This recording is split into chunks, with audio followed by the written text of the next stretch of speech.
Baik ibu-ibu, kita lanjutkan ke pembahasan selanjutnya, yakni tentang mempelajari untuk mengurangi perilaku buruk anak tanpa menggunakan kekerasan. Sebagaimana yang kita tahu bahwasannya ada undang-undang tentang perlindungan anak. Jadi ibu-ibu kalau ada anaknya yang memiliki kesalahan, baik itu disengaja ataupun tidak disengaja, tidak boleh kita menghukumnya dengan menggunakan kekerasan, apalagi kekerasan fisik ya. Bagi ibu-ibu, kita lihat ini ada sebuah gambar screenshotnya ya. Ini ada sebuah gambar, kita perhatikan sama-sama ya. Bagaimana sih caranya untuk mengurangi perilaku buruk anak tanpa menggunakan kekerasan? Nah, ini Bu, ya. Ini bagaimana cara mengurangi perilaku buruk anak untuk usia di bawah 2 tahun dulu kita bahas. Yang pertama, ini kita membuat lingkungan yang aman bagi anak.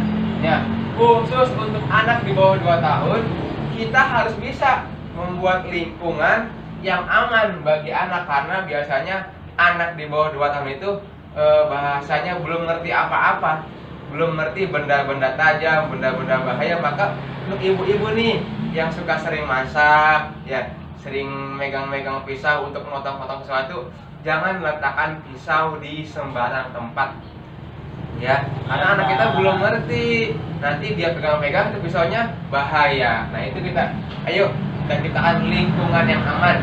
Kalau setelah selesai pakai barang-barang yang bahaya, yang tajam atau yang mudah pecah, disimpan kembali di tempat yang aman.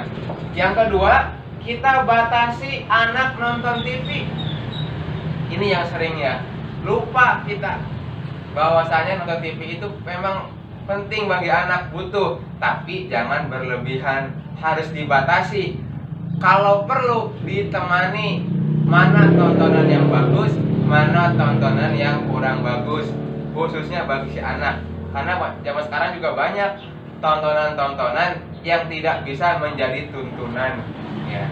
Maka dari itu, ayo kita ajak anak kita nonton yang bisa menuntun anak kita ke arah yang lebih baik. Selanjutnya, kita alihkan perhatian anak. Ya, ketika anak itu nanti ingin sesuatu, padahal sesuatu itu kurang baik untuk dia, nanti kita alihkan perhatiannya.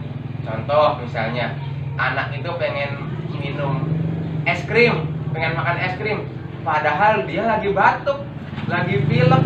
Nah, gimana caranya? Kita alihkan ke benda-benda lain, kita alihkan ke permainan yang lain yang bisa buat dia lupa kepada yang dia inginkan di es krim tadi, gitu ya. Itu jangan diturutin, jangan mau kalah sama anak, ya. Harus kita alihkan ke hal-hal yang lebih menarik untuk si anak tersebut. Selanjutnya, untuk anak di bawah 2 tahun, kita jelaskan akibat dari perilaku buruk. Nah ini, jadi kita jelaskan dulu, jangan sampai kita melarang-melarang tapi anak itu nggak dijelasin kenapa dilarang. Nah kan, nah jangan ini, alasannya apa, kita jelasin. Oh jangan begini, nanti begitu, gitu ya, alasannya seperti itu. Jangan sampai kita larang-larang tapi anak itu tidak dikasih penjelasan. Harus kasih penjelasan alasannya seperti apa, kenapa dia dilarang, biar nanti anak itu ngerti dan dia tidak akan melakukan perbuatan yang dilarang tersebut. Itu untuk anak di bawah 2 tahun. Selanjutnya, ini untuk mengurangi perilaku buruk anak usia 2 sampai 8 tahun, ya. Ini yang pertama, menjelaskan akibat dari perilaku buruk yang kayak tadi sama, tapi untuk yang 2 sampai 8 tahun ini sudah mulai bisa berpikir biasanya. Dia sudah mulai bisa mengerti, oh iya, kenapa saya tidak boleh, karena alasannya seperti ini. Yang kedua, membuat aturan bersama anak. Ini yang mungkin bapak ibu sama bapak-bapaknya mungkin kadang-kadang lupa ya, membuat aturan bersama anak. Cobalah mulai saat ini, besok ketika di rumah kita mulai praktekkan bagaimana cara membuat aturan di rumah bersama ibu, bapak, dan si anak. Nanti ada konsekuensi, ada hukuman bagi yang melanggarnya. Selanjutnya, memberikan waktu untuk menenangkan diri dan berpikir. Jadi kita kasih waktu berpikir untuk anak, karena anak ini usianya udah 2-8 tahun. Biasanya sudah mulai bisa berpikir, mulai bisa berangan-angan, sudah mulai bisa memikirkan sesuatu yang baik ataupun yang kurang baik. Maka kita kasih waktu berpikir ketika dia nanti melakukan kesalahan. Selanjutnya, mengacukan tindakan yang tidak berbahaya dan hanya untuk menarik perhatian saja. Jangan kita sebagai orang tua dikit-dikit melarang anak, dikit-dikit melarang anak. Ya, kalau memang itu baik, kalau memang tidak bahaya, biarkan saja dia berekspresi, biarkan saja dia menikmati masa anak-anaknya selagi itu tidak membahayakan dirinya. Ya, seperti itu Bu ya. Selanjutnya nanti kita buat coba ya contoh aturan. Nih saya mau mempraktekkan atau mau membuat aturan apa saja sih yang bisa kita lakukan di rumah kepada anak. Contoh misalnya anak yang sering main HP, kita buat aturan nih sama anak nih ya, sama ayah, sama ibu, sama anaknya. Kalau main HP terus atau berlebihan, misalnya uang jajannya dipotong, ya kan? Ibu, bapak, dan anak setuju buat aturan seperti itu. Maka ketika itu sudah dibuat, kita tulis misalnya, kita tempel di dinding misalnya. Nanti ketika anak itu main HP berlebihan, lihat apa hukumannya. Contoh hukumannya misalnya uang jajannya dikurangin, seperti itu ya. Itu contoh dari aturan-aturan bersama anak. Tapi ingat, aturannya harus disetujui juga dari anak, orang tua. Tidak boleh hanya orang tua saja yang bikin, tapi anaknya tidak setuju. Tapi harus persetujuan dari anak dan orang tua. Ya, itu ya. Mari kita lihat, ini ada sebuah video atau tayangan film yang tentang kesalahan anak nih. Ibu gue perhatikan ya. Lihat ya.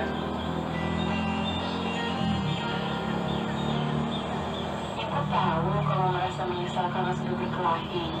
Kamu tahu kan, kamu tidak boleh berkelahi. Itu tidak baik. Itu artinya kamu sudah melanggar peraturan, Agus. Kamu tahu ada sanksi kalau melanggar peraturan. Nah, kamu apa sanksinya? Aku tidak akan bermain dengan teman-temanku ini. Menurut itu, tidak bermain dengan teman-teman selama 3 hari cukup adil. Jika kamu bersikap baik selama 3 hari sesudahnya. Tidak memulai perkelahian di sekolah ataupun mengganggu adikmu.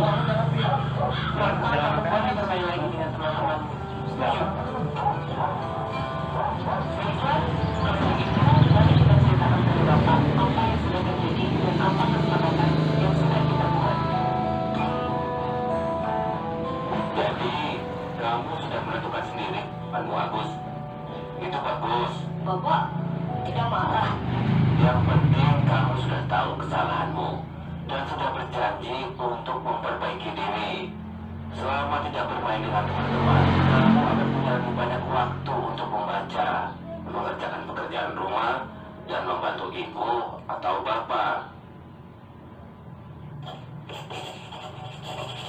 Aduh Ita, coba lihat nak, kamu menggambar apa ini? Apa? Coba, kita ingat tidak, kalau mau menggambar, kita mestinya menggambar di mana? Buku gambar? Pintar. Nah, kalau kita menggambar di tembok, kita harus bagaimana? Masih ingat? Nah, sekarang kita bersihkan tembok sama-sama yuk. Besok kita boleh nonton film Unya lagi. Tapi hari ini tidak boleh, karena Ita sudah menggambar di tembok. Setuju?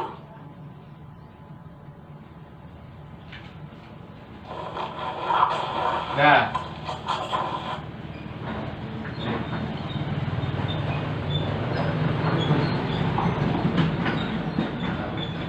Nah, itu Bu ya. Itu tadi film apa Bu? Ada yang mau disampaikan Bu dari film tersebut? Apa? Anaknya salah, berantem. Terus? Ibunya nggak marah? Iya. Terus apa lagi Bu? Satu lagi, Ibu Aminah misalnya. Nyoret-nyoret tembok, Pak. Nyoret-nyoret tembok, tapi ibunya nggak marah ya tadi ya, tapi disuruh diapain? Suruh dihapus, ya itu sesuai dengan aturan yang sudah dibuat. Jadi orang tua pun tidak perlu berlaku kasar, tidak perlu melakukan kekerasan kalau anaknya salah. Tapi karena sudah ada aturannya, anaknya langsung paham dan langsung memperbaiki kesalahannya. Ini ya. Terima kasih pada Ibu Siti dan Ibu Aminah yang sudah menyampaikan pendapatnya tentang film tadi ya. Pada intinya Ibu Lili itu tadi sikapnya lembut tetapi tegas ya. Lembut tapi tegas, bukan galak, tapi tegas kepada siapa? Si Ita. Dan meminta si Ita itu untuk menjalankan aturan yang sudah disepakati sebelumnya ini. Kalau nyoret-nyoret tembok dihapus sendiri. Terus Ibu Lili dan Pak Rusli tadi itu namanya tenang dia, ya, tidak menggunakan kekerasan, namun tetap tegas. Lagi-lagi ini ada tegas ya dalam mengatasi perilaku si Agus yang tadi berkelahi itu. Mereka juga menjelaskan bahwasanya perkelahian itu adalah perbuatan yang tidak baik. Betul. Betul, Pak. Nah, selanjutnya kita harus juga bisa memberikan waktu sejenak kepada anak untuk menenangkan diri dan berpikir akibat tindakannya tadi. Jadi jangan langsung tadi udah dihukum, tapi kasih dia berpikir sejenak, menyendiri, tinggal sendirian di mana gitu kan, dalam kamar atau di apa gitu. Biarkan dia berpikir sendiri untuk merenungi kesalahannya. Lihat di video berikut ini.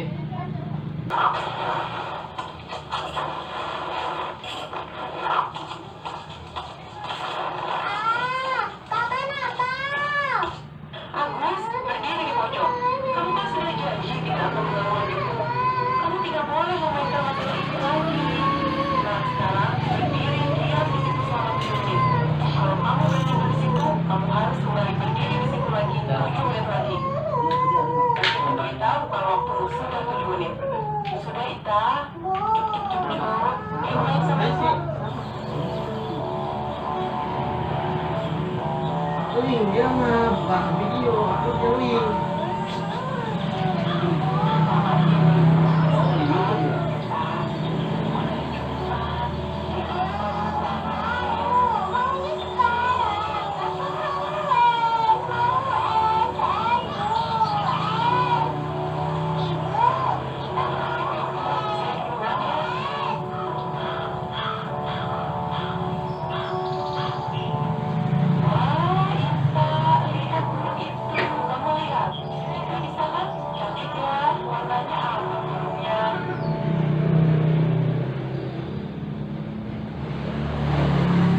Nah, itu Bu ya videonya.